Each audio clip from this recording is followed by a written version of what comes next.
Hi, it's Bari from Bari J, and today we're working on the straps for the Holiday in London duffel bag. And there's lots of good information, and I'm excited to show you this video. Okay, so I am here creating the strap for my bag, and I'll do the same thing I'm doing here for the handles. I am going to glue baste. I've put a very, very thin line of glue along the edge. I just started with a little. I didn't go all the way across because I don't want it to dry. It's very dry and hot here in Arizona. So I'm just doing a little bit at a time, pressing it down. No steam when you do this. This is going to make for a really nice, neat finish. Sometimes I'll sew a line, a 1/4 inch line, so that I can actually see where the 1/4 inch is, and that makes it even more precise. I didn't do that this time. Just eyeballing it, which is really what you can do. I'm just going along, adding the tiniest bit of glue. And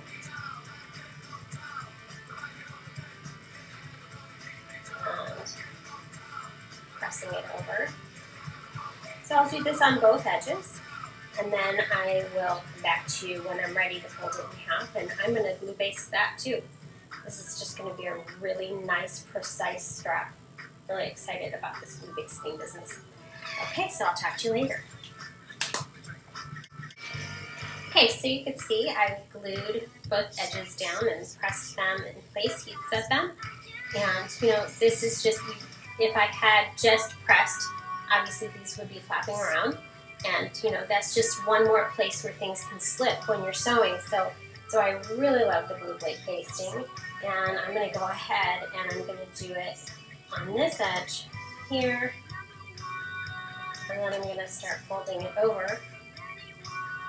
And if I did this while I was sewing, or if I pinned it, these little edges would slip in and out.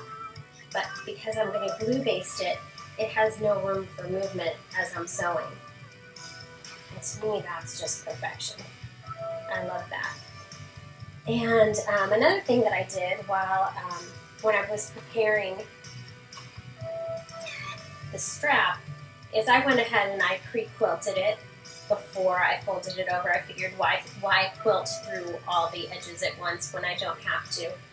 This way it's going to be, you know, it was just easier for me. And I free motion quilted just lines, but you can do straight lines and whatever you'd like on your machine. So that's it for that, and I will show you handle placement and other good things in the instructions next. Okay, so what I've done here is I've put the swivel hooks on. I have not sewn this down yet. I folded the raw edge under once and then folded it over another time. And I glue basted first the raw edge and then I glue basted this. It does take a little bit longer with the iron to get the glue to dry, but it is worth doing because this is one thing that will really slip at the sewing machine. And I might even add a pin right here where I'm not going to sew yet.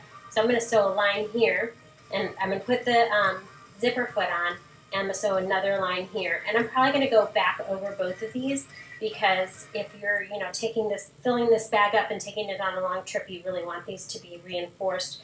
You can even sew like this and then sew an X through here for even more reinforcement. And again, this glue basting seems to be really working. I'm going to even add a pin, but I don't think it's going to slip at all.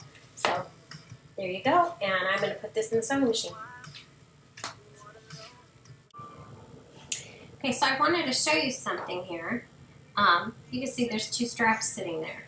The reason is that they're so thick that I'm wanting to sew this one here.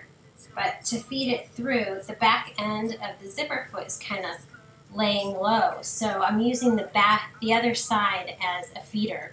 It's not going to get sewn, it's just helping to get this piece through. The other thing that I've done is I've drawn straight lines on the fabric, because sometimes when you're using your zipper foot, it's a little, I don't know, I have a hard time going very straight. So I am drawing my lines on, sewing on top of them, and then erasing them. They're heat erasable Frixion pens. Okay, that's that.